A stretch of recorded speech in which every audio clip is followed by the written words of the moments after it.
Hello, everyone, and welcome. In this recording, I'm going to be speaking about this upcoming full moon taking place in Aquarius on the 9th of August 2025. Now, before I begin, I would just like to apologize in advance because this is so very hard for me.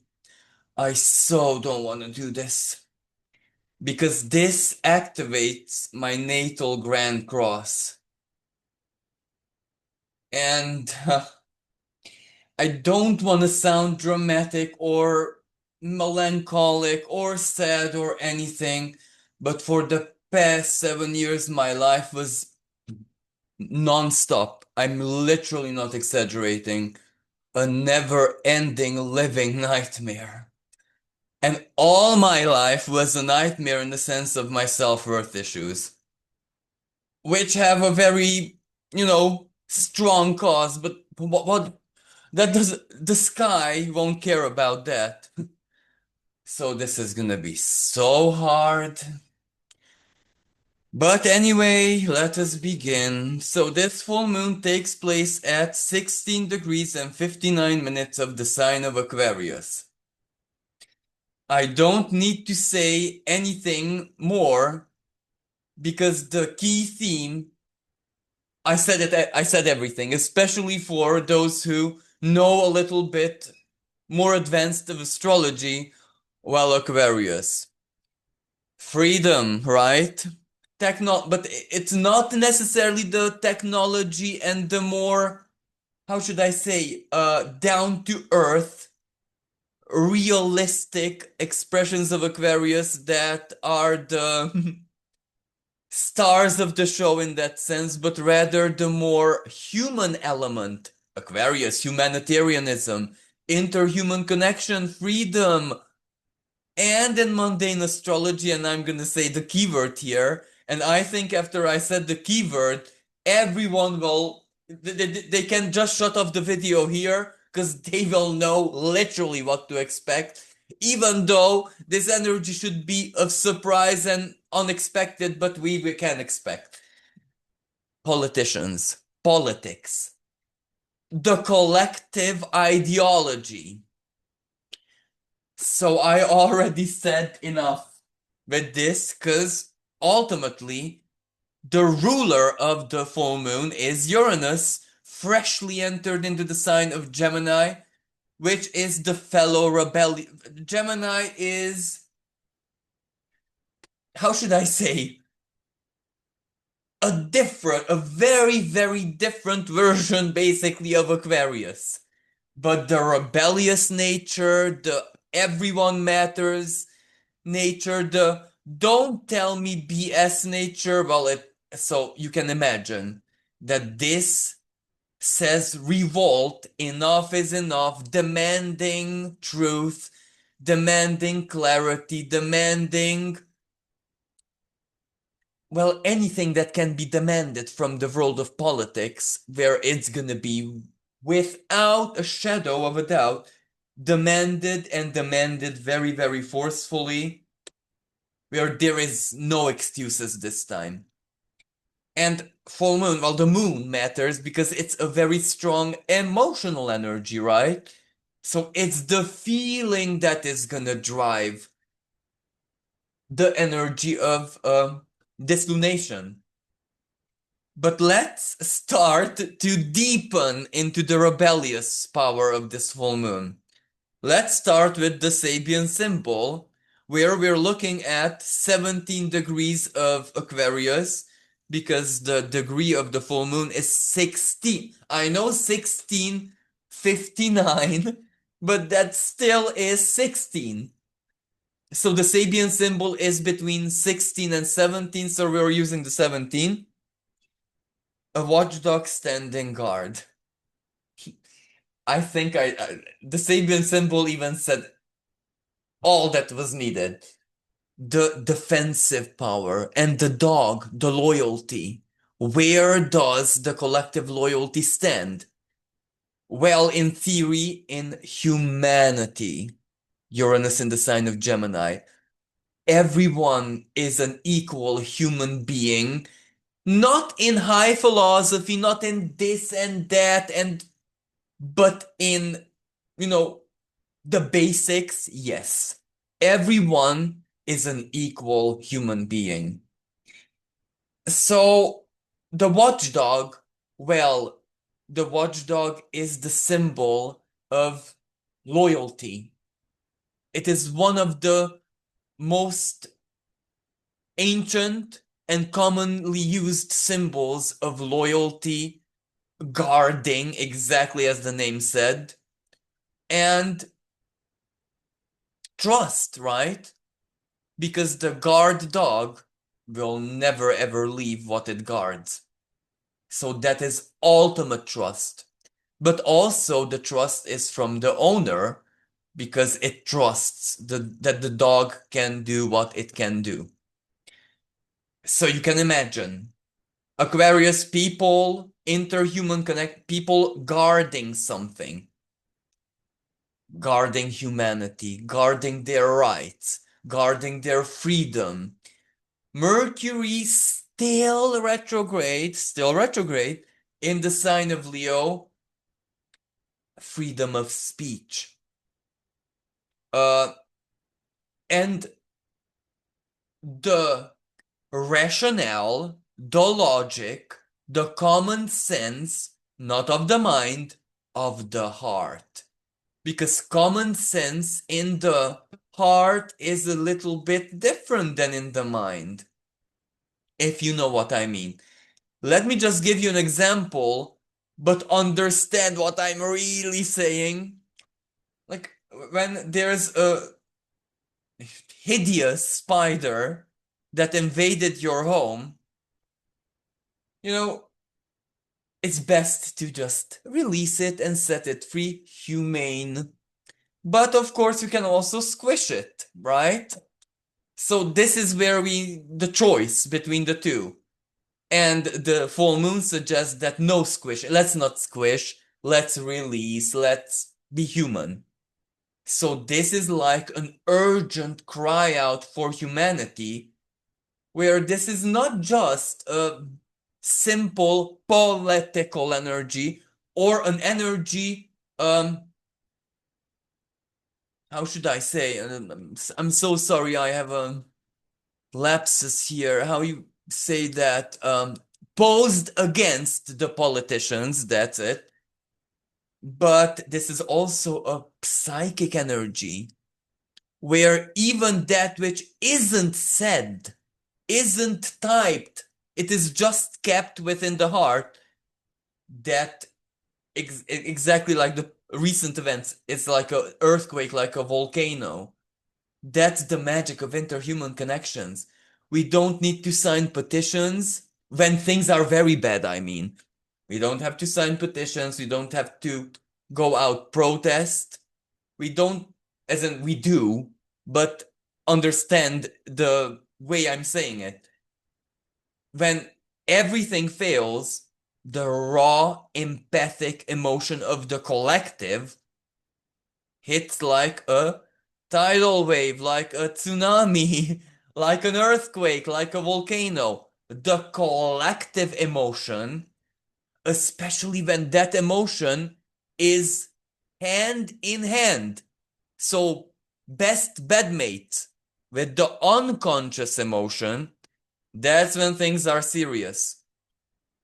So, there is gonna be a revolt, an uprising, but a massive one, an ideological one against politics, policies, things that we commonly believe in on a scale that we saw in big historical events. But we are living those times again, so it's all part of the game. So let's start taking a look at certain aspects here. One of the aspects that I need to point out, well, exactly because these two planets that oppose each other are in the same sign as the full moon phenomenon, so the position of the sun and the moon. Aquarius Leo axis, Mercury opposing Pluto, but Mercury retrograde and also Mercury very, very, very slow in the sky because it's starting to wrap up its retrograde in the sense to stand still and go direct. Not yet. It's not standing still yet, but it's moving very slowly, almost like a standstill. So you can imagine, under any Mercury retrograde, that's the moment when the discussion has to happen, when the big talk, when confrontation, basically, and when conclusions are drawn. When you get to the truth, opposition, especially of the opposite member of, but that can also be an Aquarius, Pluto, and Aquarius, not a person, politicians, a political party, people who represent people. So it's gonna be, from an informational and communication sense, big. Now, we cannot ignore that Uranus rules Aquarius and it's conjunct Sedna, a sacrificial energy. So that can also be massive disruptions of technology, internet. I don't need to actually say planes dropping like flies because we didn't need the full moon for that. Planes are just dropping like flies, and honestly, no one actually knows the proper cause, or those who may know it are definitely not sharing it, but we'll see more of that without a doubt. We'll see more about space, especially in the sense travel wise, travel or technology, because from another perspective, space is Sagittarius domain. The mysteries and all that's Sagittarius. The technology, the proper discovery, and the science, that's Aquarius slash Uranus. And the travel, right? The long distance travel. So there is that. Now, Mercury, speaking about Mercury, is actually supported by its higher octave, Uranus, through a sextile. So that's very, very powerful communication, flow of information, energy, and a sextile here where Uranus really empowers that Mercury. So Mercury usually is not especially strong in these situations because it's opposed by Pluto. Any planet opposed by Pluto loses its, how should I say, its big muscle. But Uranus not only supports this with a sextile to Mercury, but also a trine to Pluto. So the expression of the Pluto-Mercury opposition is not our typical disempowerment, as in shut up and take the truth, just shut up and accept the situation. No, no, no, no, no, no. This is where there's a lot that's gonna change. So this is where a massive truth aspect. Now, before I start painting the rest of the picture, let's take a look at yet another opposition that it's so relevant and supports all of this. We have Mars in the sign of Libra, freshly entered, where it's not able to bring forward its higher qualities, but that's not necessarily a bad thing, because the good side, the most highest expression of Mars in Libra, doing it for the other, right? Because Libra is the other, Mars action.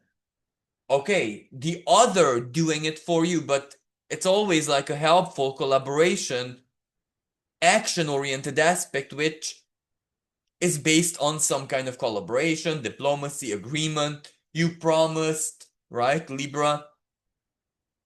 And it's opposing Saturn and Neptune in the sign of Aries. Now, this is a bit problematic because any hard aspect between Saturn and Mars, the two malefics, where neither Mars loves being in Libra, but neither Saturn loves being in the sign of Aries.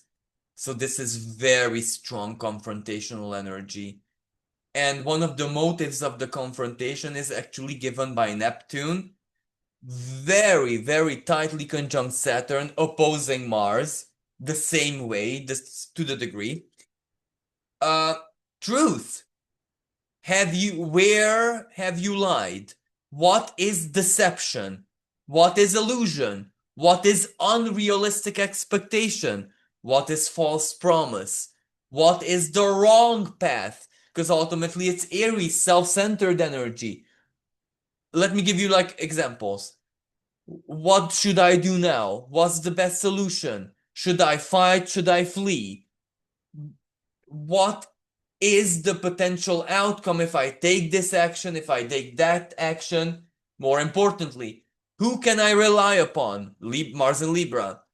Can I rely upon help, support, or whatever from partner, any kind of partner, friends, and the other?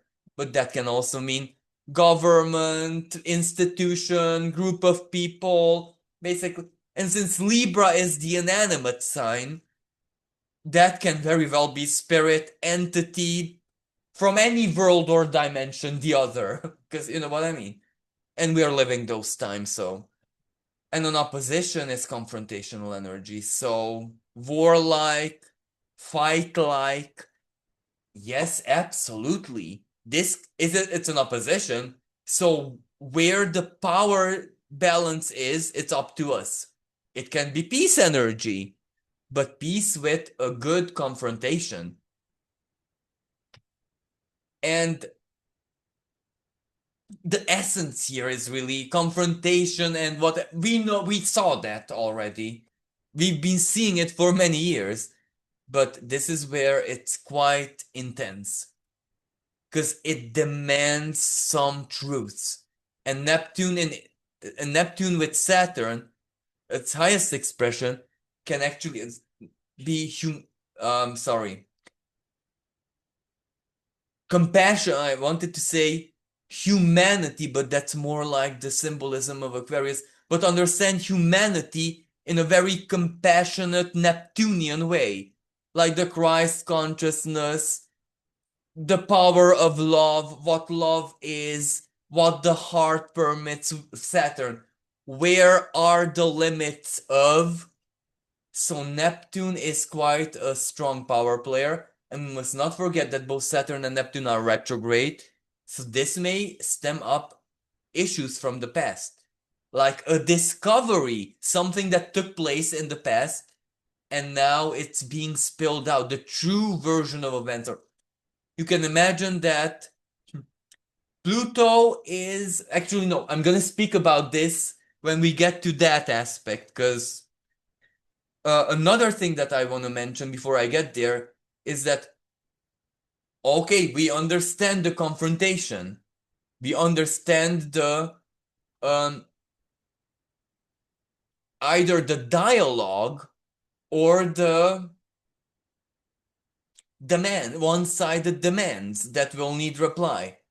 But there's also a really positive aspect here, because that very same Saturn and Neptune trines Mercury retrograde, and this is where all are retrograde. Saturn, Neptune, and Mercury are still retrograde. So something from the past must be taken care of, resolved.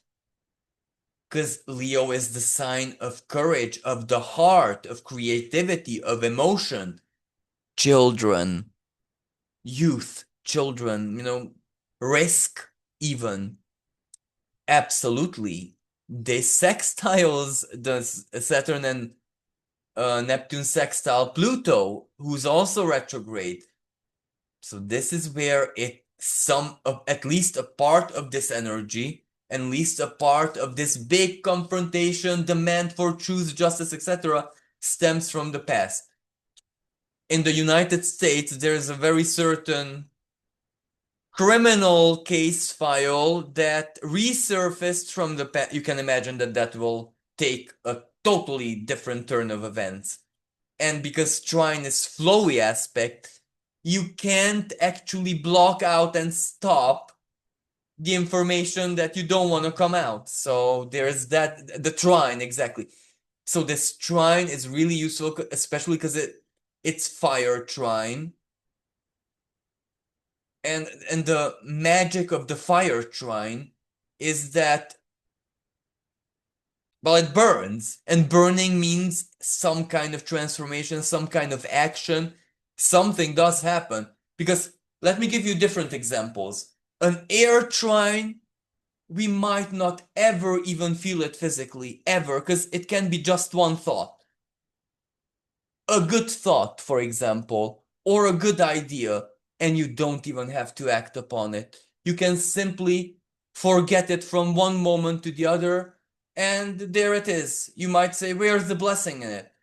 Well, it was there, because it manifested in your mind, just that some trine energy in the modern age may seem and feel to us like really passive. I don't necessarily want to use the word useless, but we can't really use it as such in a very, how should I say, capitalistic way.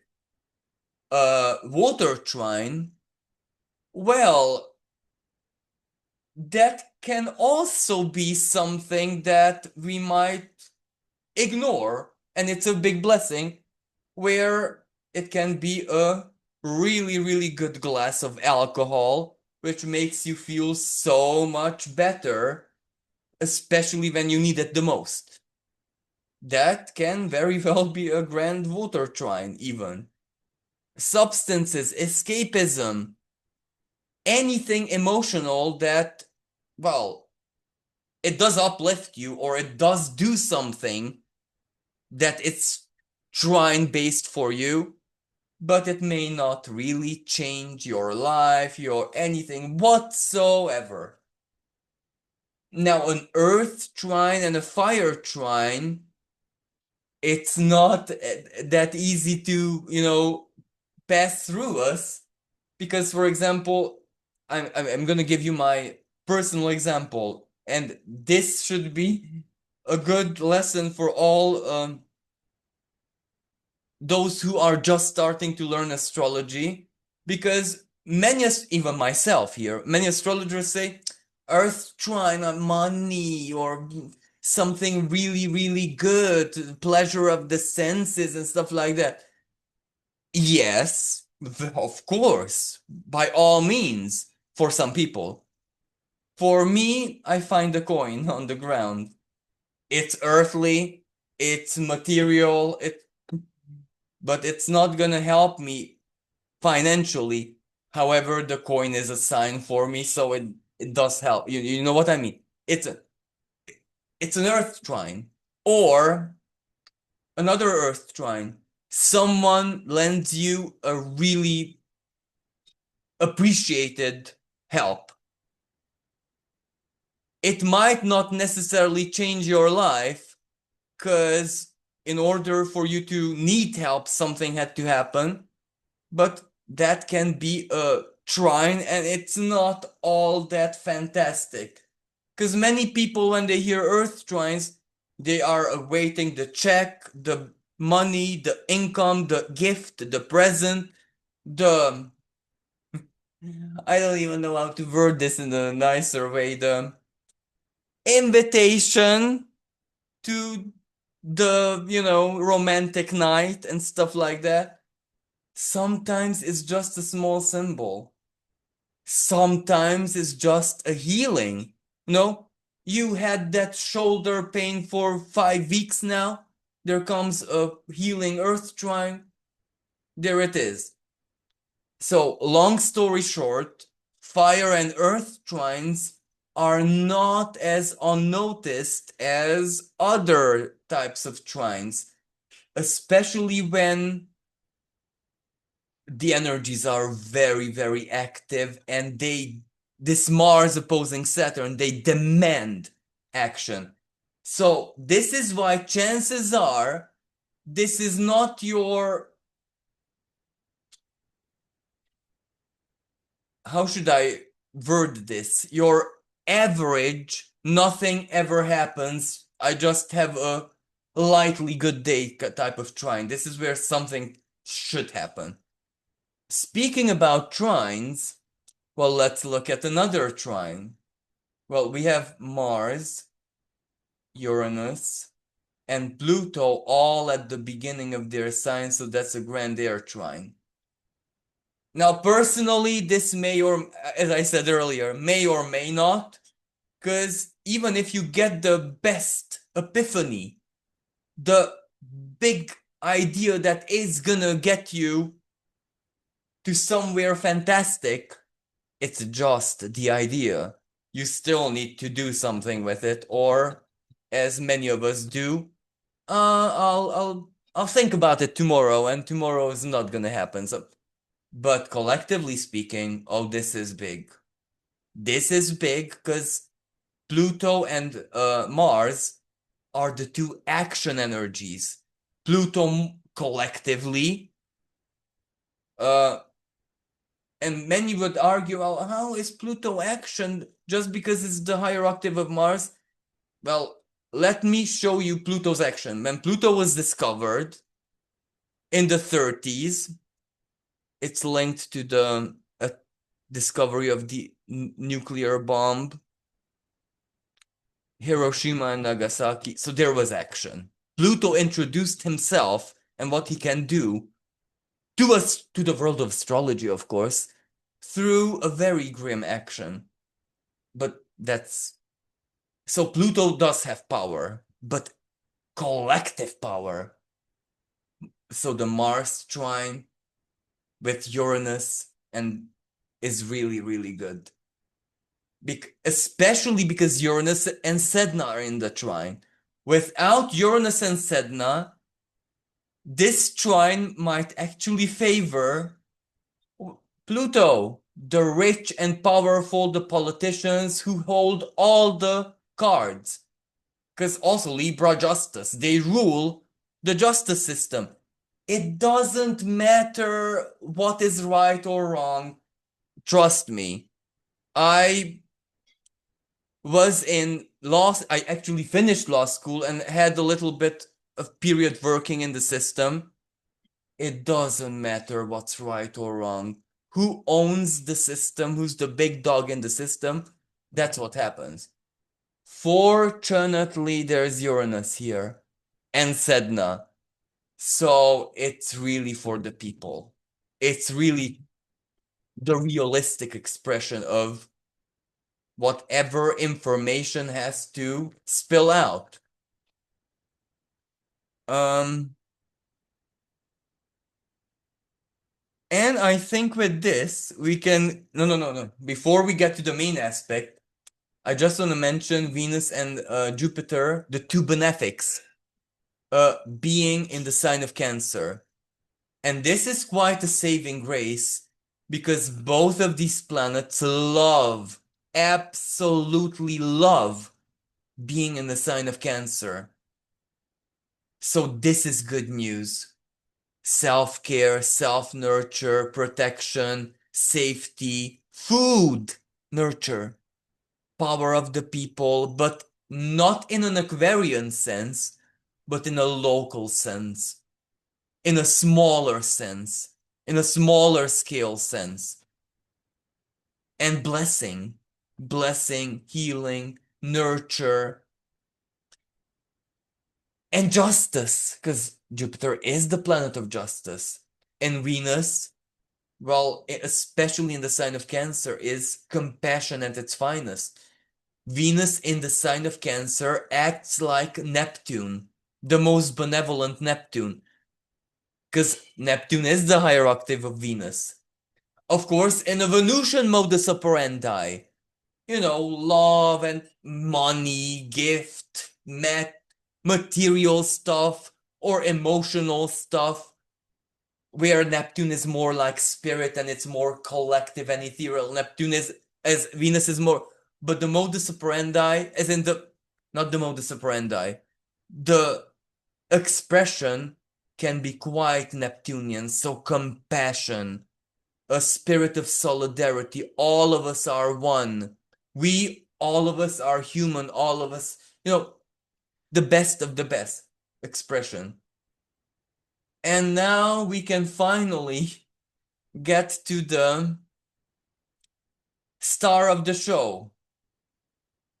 So, let me highlight the opposition of the sun and the moon.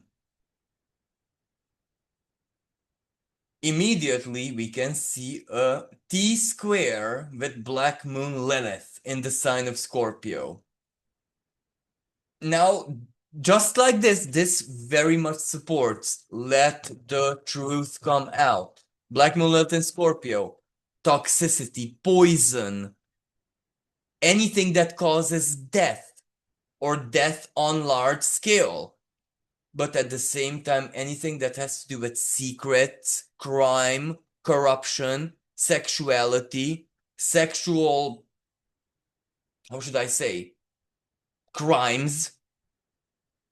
So this immediately marks the subject of what the rebellion and the uprising is going to be about. But if this wasn't enough, and I'm sure that what I'm gonna say now, one of my listeners, Rachel, and with this I want to thank Rachel so much for all your love and support. She's gonna love this. Cause it forms actually a grand cross with a trans-Neptunian object that is very rarely used in astrology, and righteously so, because it's not sourcing from classic myth called Albion. I'm not sure if I'm pronouncing this correct, but Rachel will smile now because that is the archaic name for England. However, the trans-Neptunian object is not necessarily the name of England, but rather William Blake's a very, very genius, brilliant poet and painter from the United Kingdom, as in England, somewhere in between the 70s and 1800s, somewhere that's when he activated, and he has a fascinating mythological creation where Albion was the proto-human, the proto-man, the perfect man, who split into four types of categories, who evolved into four. I don't know how, you understand what I'm saying. So, how significant? Because whatever this energy dishes out, and this is a full moon, so that's completion, termination, something is ripe, something reached its apogee, strong, heavy karma, right? It don't have to be eclipse necessarily when there are other power players that support the karmic nature. So this means some type of evolution, transformation. This Albion opposes Black Moon Lilith in the sign of transformation, Scorpio. So this is big, big, big. And because we can't ignore that it's actually the ancient name of a land, this somehow involves the United Kingdom very deeply personally. So either the United Kingdom makes some kind of move, and this is air energy, so communication. We're expecting that. Or it is involved, or, well, the energies suggest that it starts something, it initiates something, and that will chain, that will echo, that will reverberate. There's some kind of revolutionary energy that's going on. But the revolutionary energy changes something forever. Okay, it may not be at the exact date of the full moon, but give a week or maybe 2 weeks, something significant and relevant will happen that, as I said, changes things around, changes the dynamic of things around. So, sorry. I didn't even draw in the Grand Cross the right way, so let me correct that.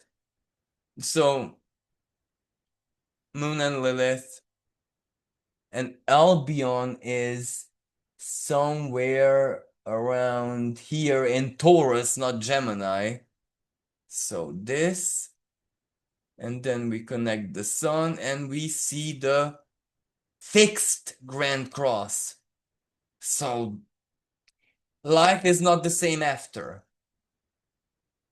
But it's dished out by communication energy.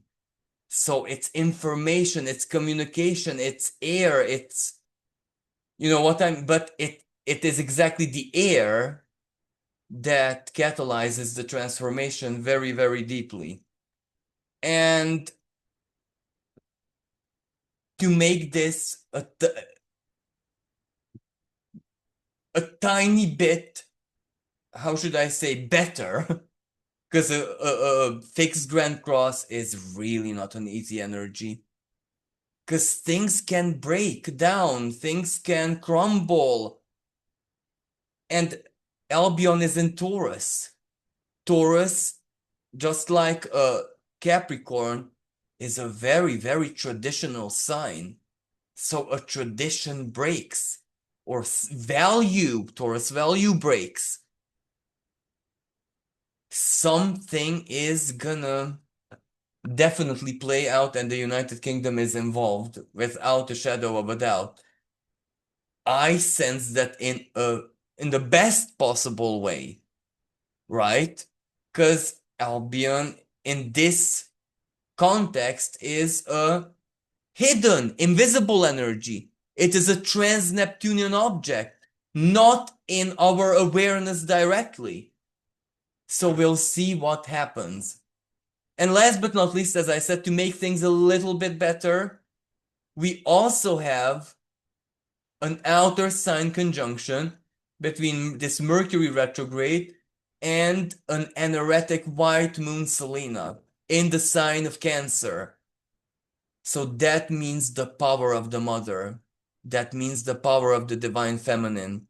That means that no matter how ugly things may turn or what kind of things are going to be revealed and exposed, there is still, how should I say,